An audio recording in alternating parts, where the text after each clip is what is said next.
This is Amy Poehler. My new movie, Disney and Pixar's Inside Out 2, is coming to theaters June 14th, and it's making me feel joy and sadness and anger, definitely some disgust, and I think a little fear. Really? But I'm also feeling these new emotions like anxiety, embarrassment, envy, and ennui. It's what you call the boredom. Okay, that one was weird. It's gonna be the feel everything movie of the summer. Disney and Pixar's Inside Out 2, only in theaters June 14th. Get tickets now.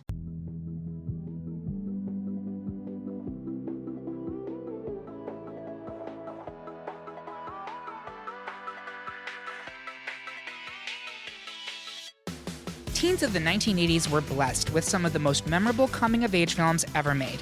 They were bold, they were brash, and while they varied wildly in tone and subject matter, they defined what teenagers looked and acted like for not only their peers, but for teens and adults in generations to come. 40 years later, some of these films are considered critical pop culture touchstones, while others have found appreciation as cult classics.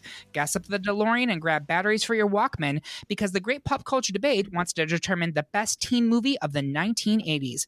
This information cannot leave this room, okay? It would devastate my reputation as a dude. I've never bagged a babe. I'm not a stud. I'm your host, Eric Rezsnyak. Please help me welcome my breakfast club for this panel.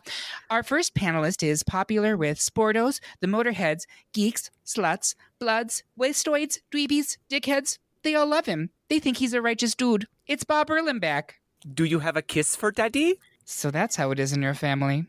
Next, she's equal parts brain, basket case, princess, and criminal, but missed out on the athlete. It's Karissa Kloss. Well, in the simplest of terms and most convenient of definitions, Eric, yes. Well, I might have a simple mind, but I could never forget about you, Karissa. And this next panelist says real life sucks losers dry. You want to fuck with the Eagles? You have to learn to fly. Isn't that right, Kate Racculia? Lick it up, baby. Lick it up. How very. And up at the producer booth, we have Curtis Creekmore, who I regret to inform you is not, in fact, pretty in pink. If you're curious about how we ended up with this Sweet 16, become a Patreon supporter of this podcast, or check out the bonus preview of the episode on your podcast platform of choice, in which we go through the whole bracket up to this point. And don't forget, you can head to greatpopculturedebate.com and find the listener bracket for this episode. With that out of the way, fuck me with a chainsaw. Let's get off on these debates. First, it's a SoCal showdown, as the vampires of 4-seed The Lost Boys may have the advantage over 8-seed Mallrats of Valley Girl. Kate, why do you think Valley Girl totally bitchin' and deserves to advance? I'll descend into my homoerotic den and claw up votes for Lost Boys. I'll go first. So Lost Boys is one of the few horror films we have on this list, which is surprising, as horror was an incredibly important teen genre in the 80s. Nightmare on Elm Street, Friday the 13th, Fright Night. These films not only featured, but were explicitly catered to the teen audience.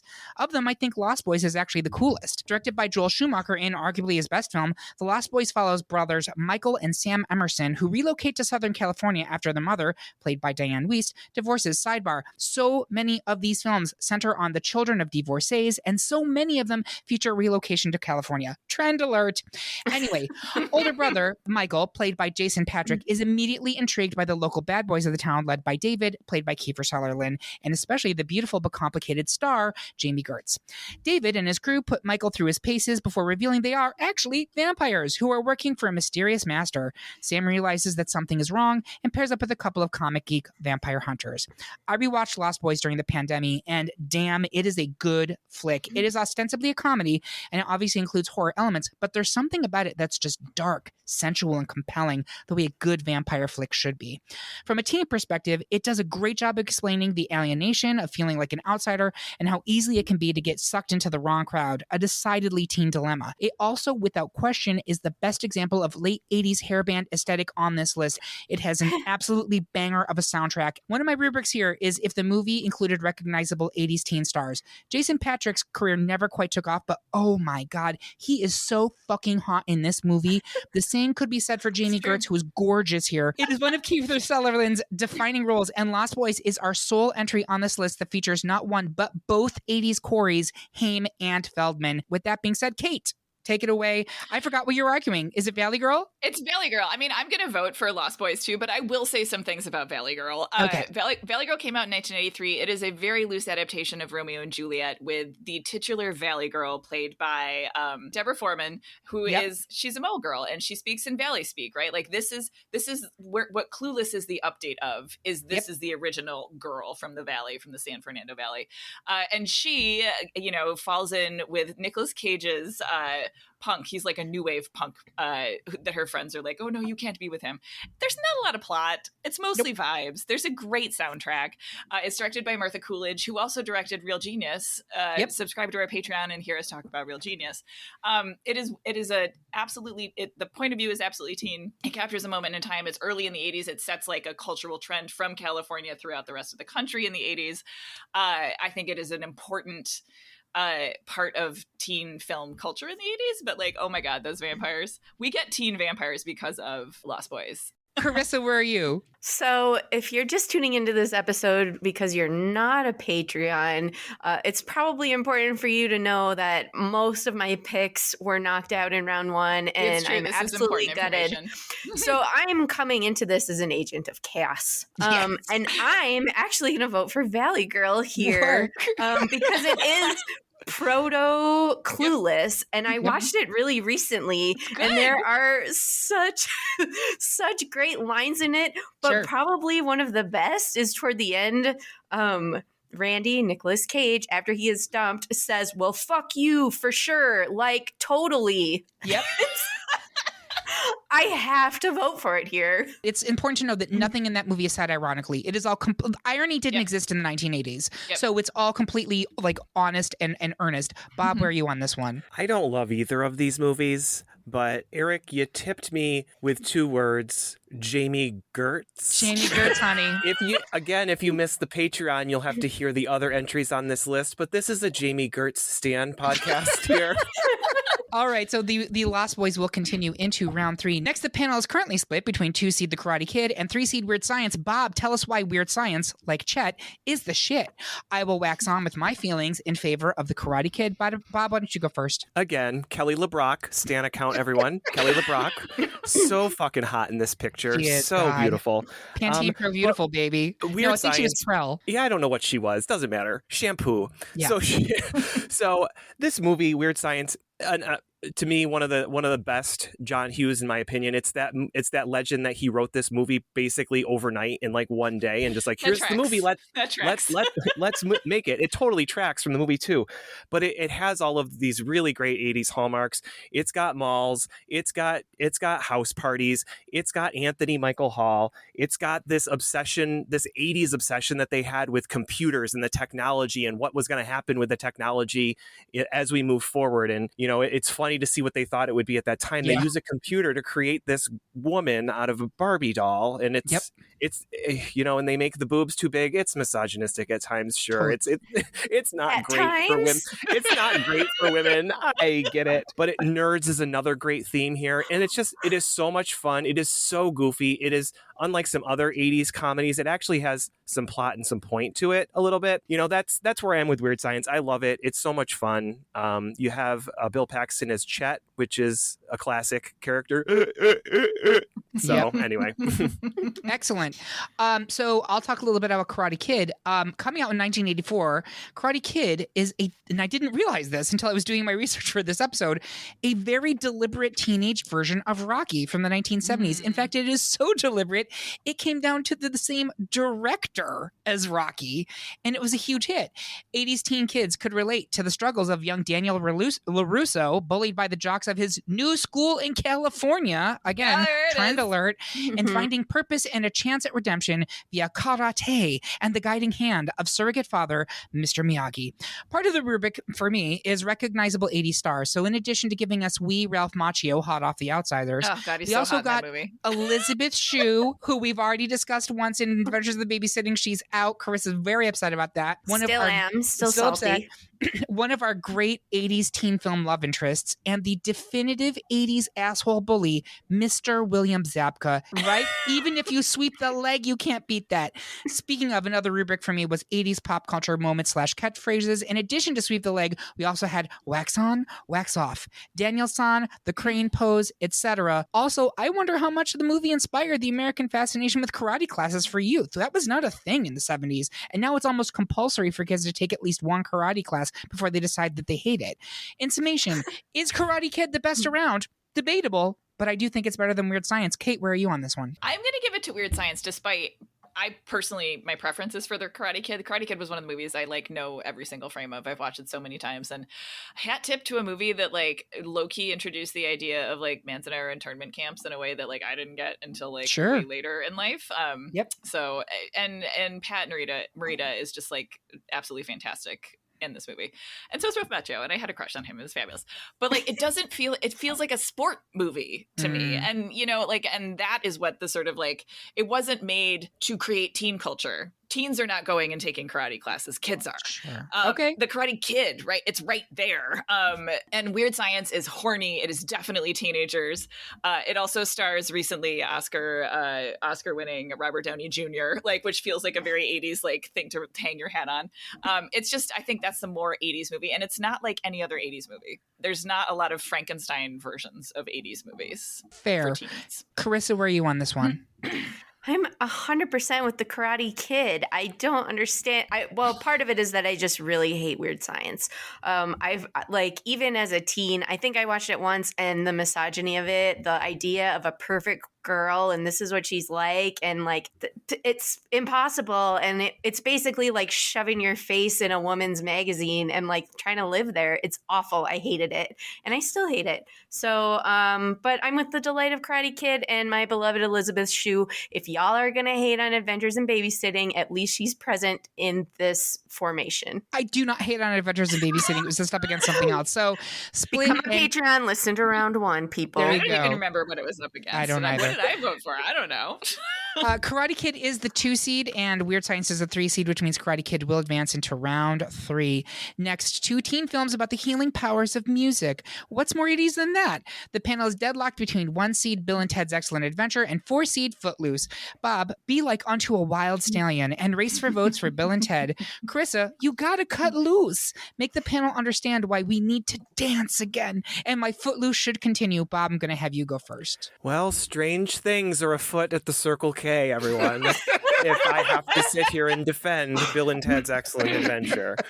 So I'm sorry, putting this up against Footloose, it's to me no contest. And I hope I have some others on the panel with me. I don't know where you are. Okay, good. We got Kate. She's raising her hand. You've got Bill S. Preston, Esquire. You've got Ted Theodore Logan. You've got bands. You've got malls. You've got air guitar. You've got an air guitar riff that's playing on an air guitar that's not there, that you hear in the audio soundtrack, right? It's this poppy soundtrack throughout. You have all of these incredible 80s visual things that are happening. Like I said, the mall, Joan of Arc doing jazzercise, ladies and gentlemen. I'm sorry. I don't know how you could become more 80s or more teen. They're going through history to try to gather all of these historical figures to pass their history test, to pass their history presentation. They get them all. You get Bob Genghis Khan. That's a joke because but I always like Bob Genghis Khan. But anyway, you have Abraham Lincoln, Joan of Arc. I mean, it's just so much fun. It is so stupid. The 2 lead actors are incredible. What's that, Kate? You're about to say something. I can tell. No, this movie is exceptional. I remember watching it again. I watched it a ton when I was younger because Keanu Reeves is my one teenage crush to rule them all, and that has continued to bear fruit and make me look great. All these years later, I feel amazing about it. But it's really clever. This movie is really, really clever and really a perfect example of stupid smart.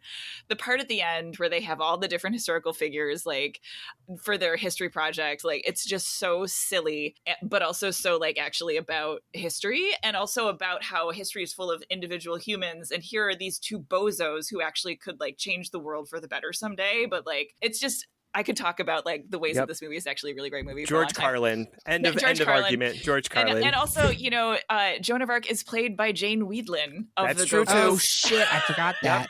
Jazzercising Jane Wayland. So All right. it's so 80s, All but right. so good. It's transcendent. There you have I love it. it. Yep. Karissa, talk to us about Footloose. Okay, so I want you to close your eyes and tell me what you see when I say opening credits.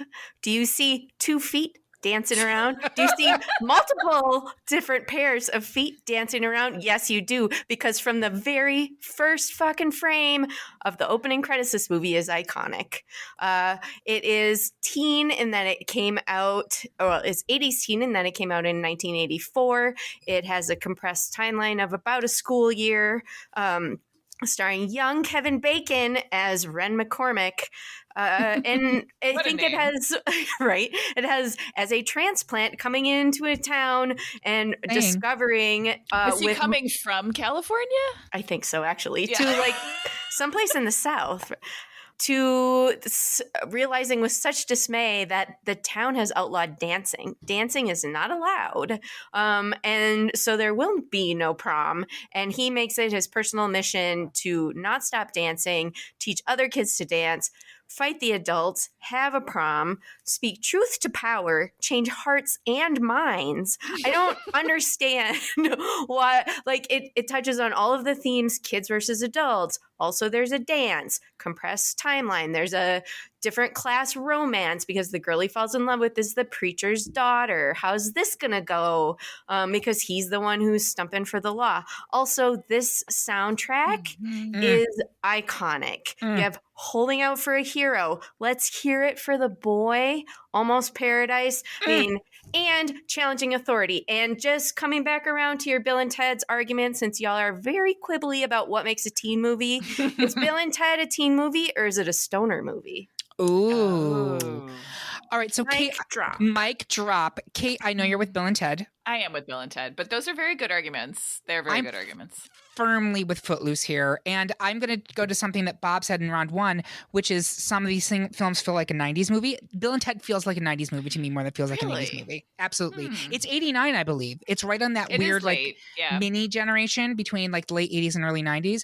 But ultimately, like everything about Footloose is unbelievably 80s teen to me. And I love Bill and Ted, but I would give it to Footloose. It doesn't matter because Bill and Ted is a 1, I believe, and Bill and Ted is a 1. And Footloose is a 4, which means Bill and Ted will advance. But Karissa, you did it right.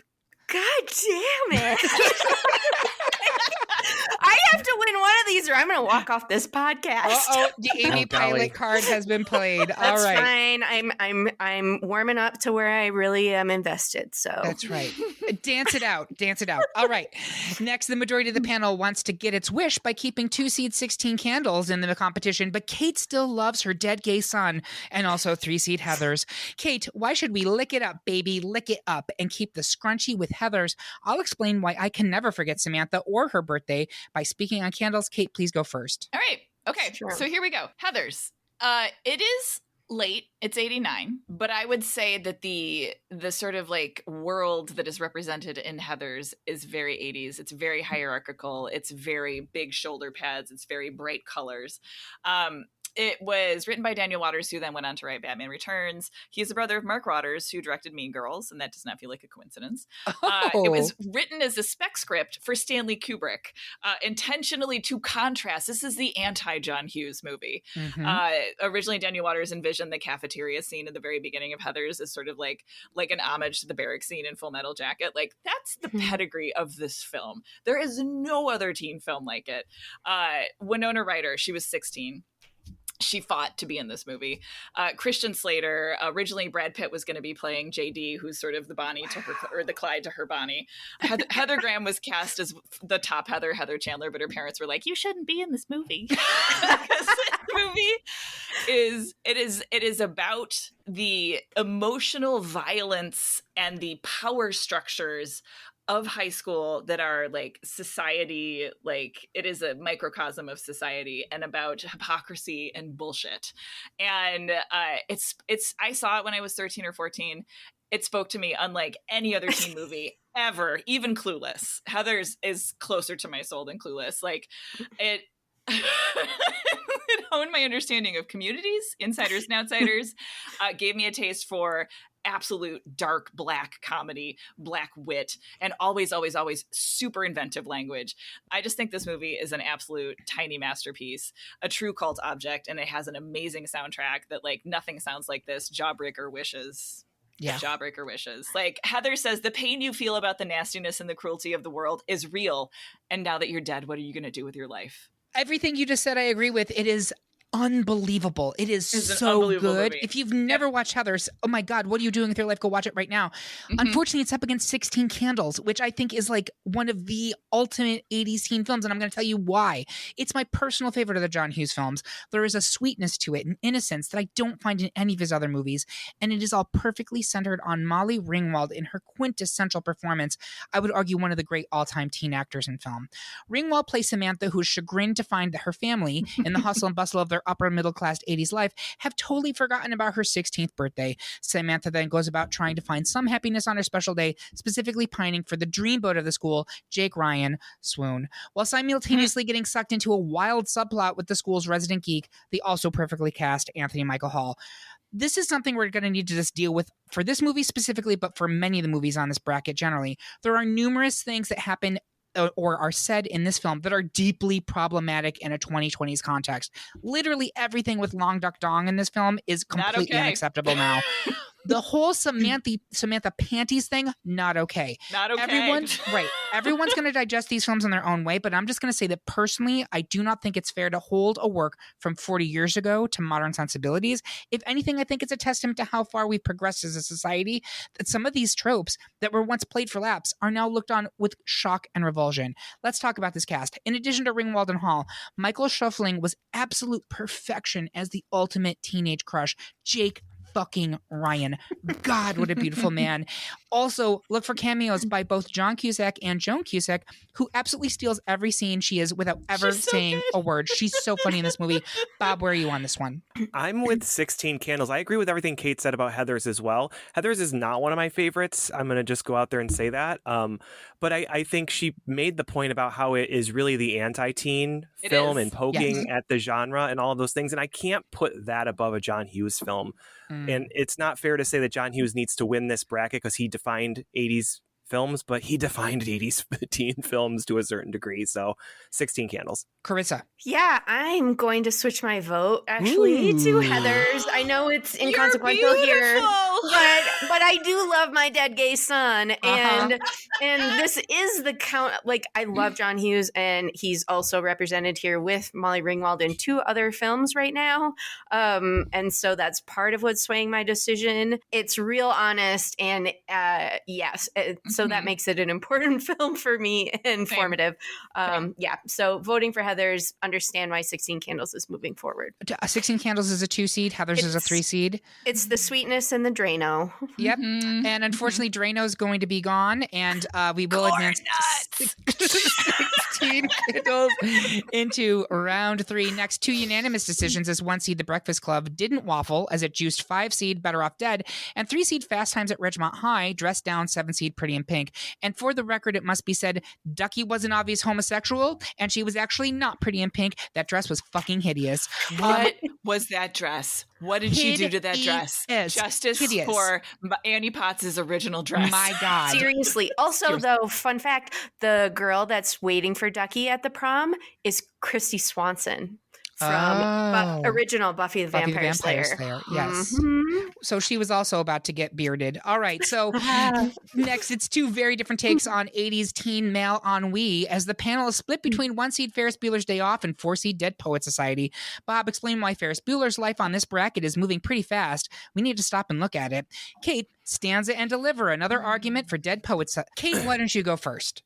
So Dead Poet Society is the literal Oscar-winning teen movie. And yes, it did come out in 1989. And yes, as was discussed on the Patreon, a lot of the hot young white dudes in this went on to be stars in the 90s. And in that way, perhaps it is more of a 90s situation. But this was a big movie for me. Robin Williams, in one of his great performances as the inspiring teacher, John Keating, at this prep school someplace in New England. I don't even know where. I just assume it's New England.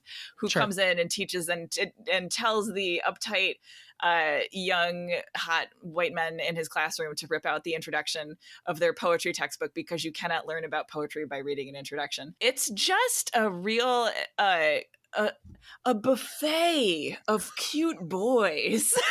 It's what Dead Poet Society is. You have Robert Sean Lennon being just beautiful and tragic. Baby Ethan Hawke being so sweet and wee and coming into his own. My personal favorite, I am a Knox Overstreet, Josh Charles girl. He's basic, but we love him. It was originally going to be directed by the guy who directed Revenge of the Nerds, which you could see this movie really going in a place if it was directed by the guy who directed Revenge of the Nerds. But instead, Rob Williams is like, no, I don't want to do that. And they brought in Peter Weir, and instead they got what Dead Poet Society was, which is it is a great movie about school. It is a great teen movie about school. Great. Thank you very much. Bob, talk to us about Ferris Bueller. Yeah, I said in the Patreon before in the previous episode, right? I think Dead Poets is a very late 90s or late 80s, excuse me, film, and it does have a more 90s feel for me and not the 80s feel. It has a core cast that's pretty squarely 90s. But and there's no neon. It's historical. Yeah. It's true. There is no neon, but the Ferris Bueller days. This is like, I'm sorry, Bob. I'm noticing that this is a movie about school, and Ferris Bueller's is the movie about skipping school. Not skipping school. Correct. And thank you for helping me and kind of prompting my argument here is what's more 80s than high school and skipping at high school and kind of, fucking off in the city of Chicago. You have Ferris Bueller's Day Off, where you have Matthew Broderick, Jennifer Grey. I can't think of what the girlfriend's name. Sloane's actress Mia name. Sarah. Mia Sarah. Who where's Mia Sarah these days? Oh, right? Amazing. Stan account, everyone. Yeah. Where there you have Alan Ruck playing Cameron, a really great cast of actors, not just like an 80s cast, but an 80s cast of real actors, people who are giving real performances in an 80s film with a lot of 80s things. Like I said, skipping school, high school, going to Abe Froman or being Abe Froman and sneaking into a restaurant, doing all of these things that are kind of almost Adventures in Babysitting-esque too from that movie where you're off doing these crazy things in the city that everyone dreams about. But it also has also Chicago. Both of those are Chicago. Yeah, because it's John Hughes, right? It has all of these great 80s things, but it also takes it to me into the next level with regards to the character growth and the things that are happening with the characters. It touches on and really, I think, highlights really some of the things that Cameron's going on, including things like mental health, right? And it's not treating those things as like a negative thing, but it's saying that these are things that are very real for the characters. And I think that's really special about Ferris Bueller's Day Off is it's so very 80s. With things like Edie McClurg saying he's a righteous dude. But then you have all of these things happening with Cameron that are just really cool, touching character moments and stuff happening with Ferris as well. Ferris is kind of just the vehicle to get us through everyone else's story. So I just really love it. I think it's one of the best John Hughes films, and that's where I'll leave it for now. Karissa, where are you on this one? I think Bob had a really good argument, and I would like to offer him some gummy bears from my pocket. They've been in there all day, so they're nice and warm. I'm with Ferris Bueller here, in case you didn't get that reference from the end credits. I love everything about it, and I hope we will be talking about it more. I have got a shotgun and a scorching case of herpes, and I'm voting for Ferris Bueller. So that will be putting Ferris Bueller into round 3. Finally, in round 2, it's Young Teens in Trouble, specifically Corey Feldman, as the panel is split between 2-seed The Goonies and 3-seed Stand By Me. Karissa, why should we not lose track of Stand By Me? I will follow One-Eyed Willie's map for my Goonies argument. I'm going to have Karissa go first. Yeah, so Bob talked about this more eloquently in the previous episode than I probably will right now. For me, this is more of a vote against The Goonies than for Stand By Me. I think both of these are actually, they're kind of more like kid movies, although Stand By Me is an adult movie about kids and Goonies is like a kid movie that maybe has teenagers in it, but I don't think it's a teen movie. But Stand By Me came out in 1986. Rob Reiner directed it. It's based on Stephen King's novella, The Body. It was published in 1982 in a collection. The basic story is 4 boys hike to find the body of a missing boy on Labor Day weekend in 1959. Again, 80s movies with the nostalgia for the 50s, 60s era. The boys are about 12, and over the course of this adventure, they bond. They get emotional. They talk about their family lives.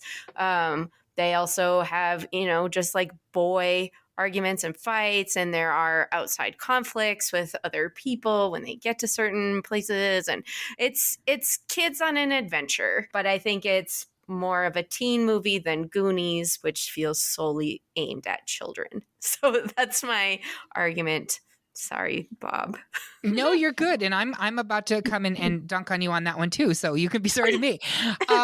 So you're referring to the kids on bikes genre, which I would argue was really kind of pioneered in the 70s, but came into prevalence in the 80s. And I think it is as much for teenagers as it was for kids. I mean, Stranger Things is an obvious play on both of these types of things, right? And that's firmly a teen series. But let's talk specifically about the Goonies. So is the Goonies a teen movie versus a kids movie? Yes, there's kids in it, but there's also the whole teen cast. You've got Bran, you've got Andy, you've got Steph, and then Steph literally says, "I feel like I'm babysitting without getting paid." What's more 80s teen than that? But my main argument for the Goonies is as follows: it is one of the quintessential Amblin films from the 1980s. Amblin is the production company initially headed by Steven Spielberg and Kathleen Kennedy, which gave us, among others, Gremlins, E.T., The Land Before Time, and Batteries Not Included. I hear you saying, but Eric, those are children's movies, not teen movies. And because I'm a whore, that's when I tell you to listen to our best 80s children's film episode from season 7, which is available now. But beyond that, I would argue that Amblin's output crossed over into the teen scene of the 80s, and the protagonists of the movie were children and teens. You also can't use the argument that Goonies is a kids movie and not a teen movie in this particular debate, because Stand By Me also centers almost exclusively on kids, which is what yes. Right. Which of these films would be more alluring to a teenager of the 80s? Which one spoke more to the realities of being a teenager in the 1980s? One of these films had Cyndi Lauper on MTV in the background. One of them is set in the 1950s. I rest my case. I don't even need the Pinterest apparel to advance here. But Kate, where are you on this one? Neither of these are a teen movie. But where are you voting? I am voting for Stand By Me because Goonies won our best kids movies of the 1980s, and I think that should disqualify it from even being on this bracket. And I love the Goonies. I love it. Whatever moves forward is a sacrificial lamb because it's up against Ferris Bueller. Yeah, it's true. Bob, where are you? Yeah, wouldn't it be a hoot if Goonies won both? But anyway, but I'll stick with Stand By Me. That's what I initially voted for, and I'll stick with it for now. All right, so Stand By Me advances into the Elite Eight, which is absolute bullshit, but here we are again. This bracket Welcome to my world, Eric. And I want to take this point to plea. Please go to the polls section of our website, greatpopculturedebate.com, and vote, because ultimately this is a bad bracket because not enough people voted on it. That's the truth of it. So that's the end of round 2, folks. We're going to take a quick break to give Lloyd Dobler a pen. We'll be right back after these messages.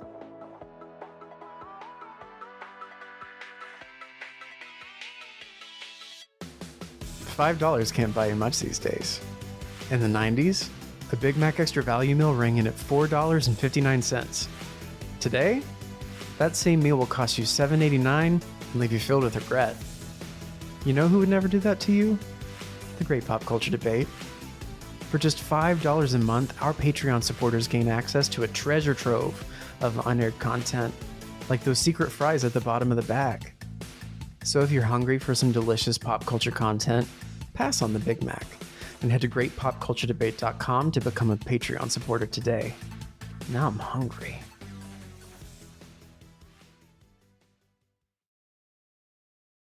The headlines remind us daily the world is a dangerous place. The elites in charge say everything's fine, stop noticing. But you know better. And your gut knows that time is short to prepare for a world that is 4 missed meals away from chaos. My Patriot Supply has helped over 3 million families become more self-reliant and is the company Americans trust to prepare. Go to MyPatriotSupply.com and secure their best-selling 3-month emergency food kits. Each contain delicious breakfasts, lunches, and dinners, averaging over 2,000 calories per day.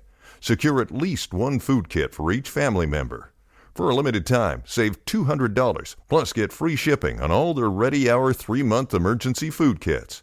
You're not ready if it's not Ready Hour Foods.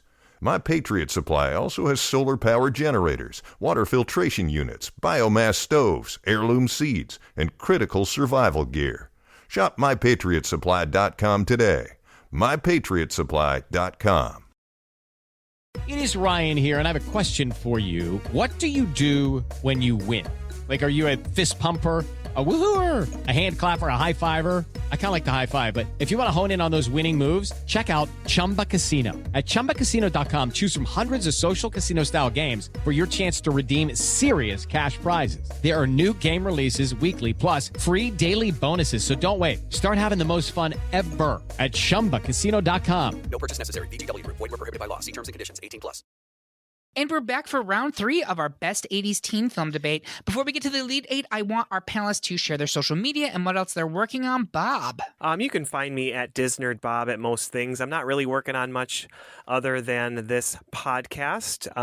So that's really about it. Yeah, at DisNerdBob. That's a Disney reference for you folks out there. Thank you for letting them know that.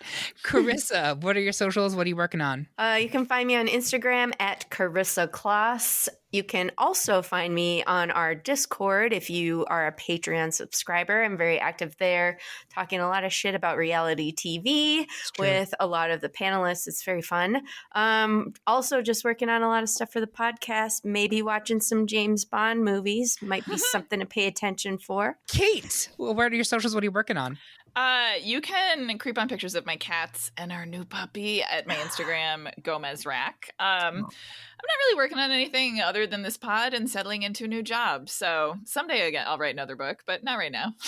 You will. And you can check out her 3 existing novels. You go to kateracculia.com for information on those, right, Kate? That is correct. Perfect. They're great reads.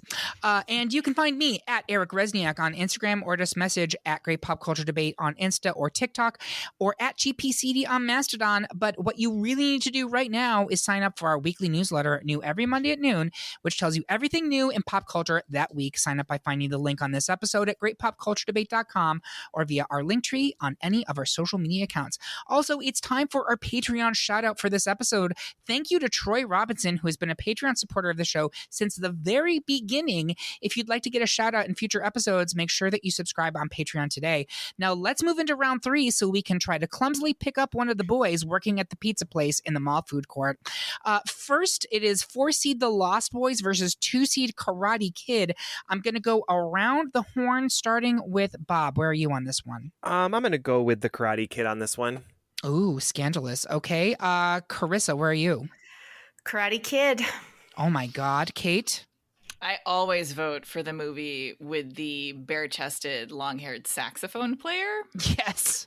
So I'm going to be voting for The Lost Boys.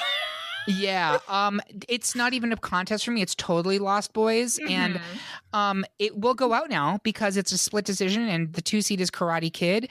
But I liked Kate's argument from a previous round, which is the Karate Kid is a sports movie and not necessarily a teen movie. And I, at the moment, was like, maybe we should do best sports movie. But then I remembered I don't fucking care about sports, and I couldn't have less interest in doing a sports movie debate. Zero. You just convinced me to switch my vote Yay! to The Lost Boys. Boo sports. Spoil again. No, but it has a love story. It has, well, these are both stories of single moms moving children to California. Yes. In the previous round, I said Jamie Gertz. In this round, I'm saying Diane Wiest. 80s mom, Diane Wiest. Diane Wiest. And Oh, literally, Elizabeth Shue, though. she's very cute in that movie. But like Jason Patrick is so hot in The Lost Boys, and we don't have any 80s like headbanger left at all. And so the vampire who gets Ellen killed by Ted's stereo. still here. for about 10 more seconds. But you were saying, Kate, the vampire? The vampire who gets killed by a stereo. It's such an 80s horror movie It's death. so It's good. perfect. And the hair. So good. It's perfect. It's perfect. So good. I still believe. I love it. We got a Kate Racculia singing moment. So, Karissa, that means you're on again. I'm so sorry. Just it's fine. I'm just on my way to apoplectic. At least there's video. So if someone sees me like turn red and fall over, call 911, please. It's definitely not a rage stroke. All right, we'll be moving Last Boys into the final 4. Next, I think we have a unanimous decision for 2-seed 16 Candles over 1-seed Bill and Ted's Excellent Adventure. We talked a lot about Bill and Ted in the last round, but to me, again, I feel like it's more of a 90s teen film almost than an 80s teen film, and 16 Candles is nothing but an 80s teen film. It is what it is, and it does it better than almost anything else on this list. So I think that's the correct call.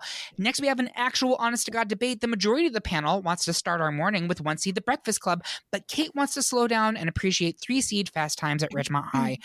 Kate, go ahead and give us a second discussing Fast Times, and then we're all going to talk about The Breakfast Club Kate ticket. None of this exists without Fast Times at Ridgemont High. Mm-hmm. It doesn't. So Fast Times at Ridgemont, it came out in 1982. It is Amy Heckerling of Clueless fame's directorial debut. It was a screenplay by Cameron Crowe that he wrote based on a nonfiction book that he wrote after he went undercover in a Los Angeles, I think, California high school for a year. Yep. This movie is a comedy. It is pitched to kids because it takes teenagers and their sex lives, their friendships, their struggles with school, their struggles at home seriously. There is an abortion subplot. There's like goofy subplots about Judge Reinhold foiling armed robberies at his terrible jobs, and there's one of the most if Fast Times at Ridgemont High came out in the time that we have now of memeable moments, it is one of the first memes of Judge Reinhold's masturbatory fantasy of Phoebe Cates getting out of a pool to the cars moving in stereo. This is a Rosetta Stone for teen films in so many ways, and I didn't even mention the Jennifer Jason Leigh of it all, Stan account, the Sean Penn Spicoli of it all. This movie is why vans are everywhere. By the way, she means Vans the shoe, not shoes, Vans the car. not but there are also Vans the car where Spicoli gets stoned. I think that's important to know. Yeah. No, also Eric Stoltz in it, Nick Cage is in it, Forrest Whitaker's in it, Anthony Edwards is in it. A lot of young stars were in this early in the 80s. And it sort of showed that teens as a force to come out and go to the movies were real. They weren't just junky B movies. You can make real movies and get money from them. And also that their lives are serious and have meaning. This walked so John Hughes could run. Yeah. I'm going to, before we go into The Breakfast Club, Karissa, Are you swayed or are you sticking with The Breakfast Club here? I'm sticking with The Breakfast Club because, spoiler, it is my ultimate number one for the entire bracket. It is, in the John Hughes, Molly Ringwald triad of wonderfulness, it is the middle of the sandwich. 16 Candles is first, Pretty in Pink is last, and Breakfast Club is peak for a reason. Molly Ringwald is transcendent in this movie. Claire is everything. There's so much about this that informs so much about being a teen, various social classes, also the cast. Also, fun fact, the movie poster of the 5 of them in that very iconic pose was taken by Annie Leibovitz. Get out. Yeah, right? So Kate swayed. Right? Not swayed, but that's cool. Bob, where are you on this one? I'm with The Breakfast Club. Agreed with a lot of the things Kate said. It walked so that the rest of this bracket could probably run. Yep. But I don't think that some of those things make it necessarily the best. I think it created some things to continue on in the genre to only get better as other films continue to move forward. And I think that Breakfast Club of the John Hughes milieu is probably one of the most realized pictures of that with regards to everything that it's doing within that film. So that's where I am. Breakfast Club for now. More talk later, I'm sure. I'm sticking with Breakfast Club here. So a fun fact, I'd never watched Fast Times until we had to do this episode. I'd somehow never seen it. And it's a little bit like watching The Godfather for the first time after you've seen everything else, where you're like, I can see why this was revelatory at the time, but everything else has done this and done it better. So that Are you kidding me? No, and we've argued about the Godfather before about this. I know, but you had literally you my blood is all over this bracket, and now in the final you bring up the fucking Godfather just to shit on him. I'm sorry, but all that to say, I just don't think Fast Time holds up as well. I really don't. So I have to move along, and Breakfast Club will continue to the final 4. I'll have to apologize to Karissa later. It's another unanimous decision with 1 seed Ferris Bueller's Day Off saying bum bum chicka chicka over 3 seeds Stand By Me. And with that, we have our final 4. We're going to take another quick break to get our grandfather's automobile out of the lake. We'll be right back after these messages. Do you suffer from phomophobia? That's the fear of missing out on important events that connect you to the world. You don't want to be the only person at work not talking about the most recent episode of the show everyone's dying to watch, right? Why not sign up for the Great Pop Culture Debate's free weekly newsletter? You'll get a curated list of upcoming releases in TV, music, film, and games, so you'll never be left out of the conversation. Avoid the FOMO. Head to greatpopculturedebate.com and subscribe today. Judy was boring. Hello. Then Judy discovered ChumbaCasino.com. It's my little escape. Now Judy's the life of the party. Oh, baby, mama's bringing home the bacon. Whoa, take it easy, Judy. The Chumba life is for everybody. So go to ChumbaCasino.com and play over 100 casino-style games. Join today and play for free for your chance to redeem some serious prizes. ChumbaCasino.com. No purchase necessary. Void where prohibited by law. 18 plus terms and conditions apply. See website for details. And we are back with the final four of our best 80s teen film debate. At this point in the show, I always like to take a step back and take a look at where we ended up. It's where I thought we'd be. This was a wild bracket that honestly, a bunch of really amazing films went out way too early. And I think we have a decent final four, but I will agree. Lost Boys probably should not be here. There's at least 3 other films that I think should have been here instead. I definitely would put Heathers in here. Mm-hmm. I definitely would be putting... what else would I put in here as well? Adventures in Babysitting. I wouldn't have put that in my final four, honestly. Footloose, I do think got taken out too early. Footloose is a quintessential 80s teen movie. Kate? Lost Boys is kind of repping the like dark teen movie, right? Which like includes your Heathers and your Better Off Deads and like that kind of stuff. Yeah. Teen Wolf, possibly. Say Anything got knocked out too early. That's another one that I think Fast Times also arguably got knocked out too early. But let's get into this. Lost Boys versus 16 Candles. I'm going to start in the back of the order with Kate. Where are you voting? I have to give it to 16 Candles. It is the only John Hughes movie I saw when I was actually a teenager. Interesting. And Jake Ryan is just stupid hot. Don't look him up now. God bless him. And you know what? He's probably a 60-year-old man. But don't look at him now. Remember him as he was. Carissa, Perfect. Where are you? Yeah, as he was with those cuffed jeans that are also still somehow tapered, and the sweater vest on top of the shirt. Like, I'm with Jake Ryan. I would wear that now. 16 Candles moves forward for me. Looks so nasty in his khakis. Bob, where are you? I believe Lost Boys to be a horror movie that is also happening to be a teen movie, where I think 16 Candles is a teen movie that also happens to be a teen movie. So 16 Candles. It's a clean sweep for me. It's absolutely 16 Candles without question. Love the Lost Boys, but this is an 80s teen film debate, and 16 Candles is like an 80s teen film. So it's this is much harder. Breakfast Club versus Ferris Bueller. I want to start with Bob. Where are you on this one? Oh gosh, I think these are both great John Hughes films, and I think they are both doing some similar things as it pertains to character development, just really good characters. 16 Candles, not that we're arguing 16 Candles, but that John Hughes type of film is more that fun and zany. These are very not fun and zany. They're more what's the word I'm looking for these characters? I don't know. Dramatic.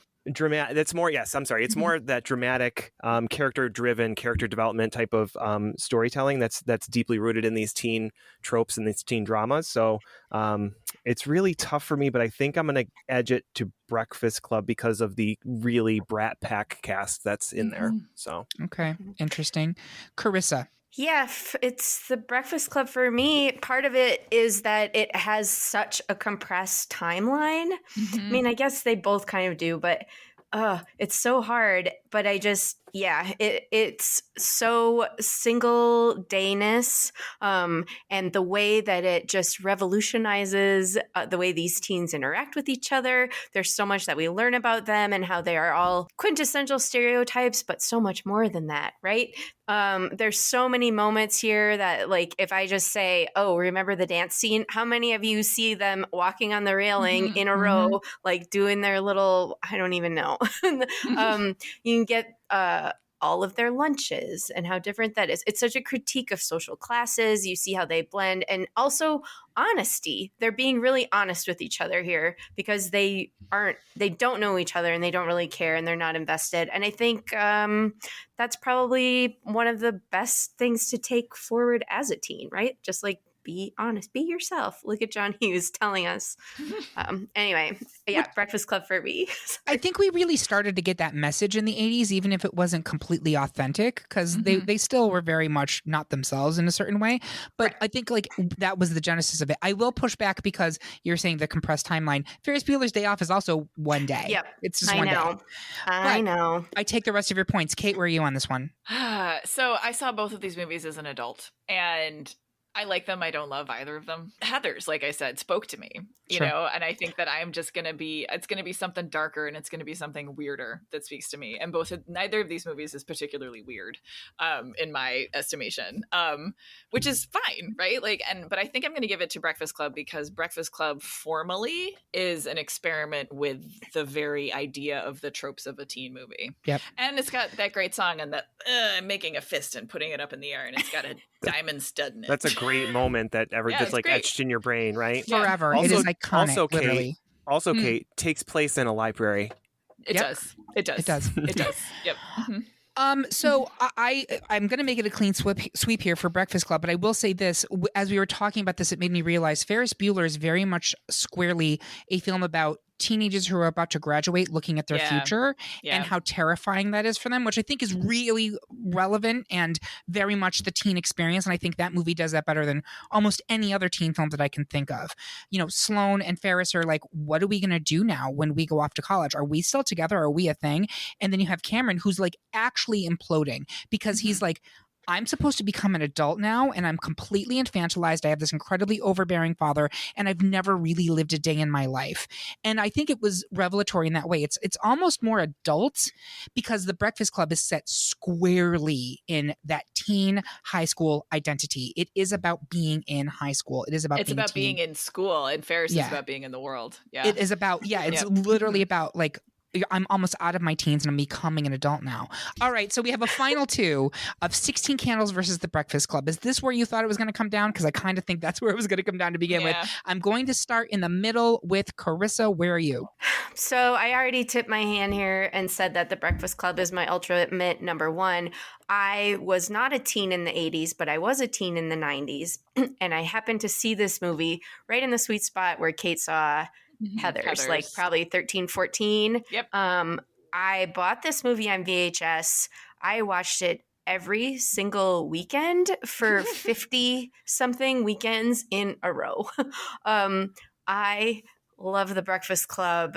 And I think it is, if you think 80s teen movie, to me, it is the prototype. It is the icon. It is what comes to mind. It is my ultimate winner. I do think there is something about 90s teens watching these as like tweens to become, because I think that was the only media we had at the time, right? We didn't have, like, a lot of those classic 90s teen movies didn't come out till the late part of the 90s. So in the beginning of it, we really had nothing. But thank you. Great.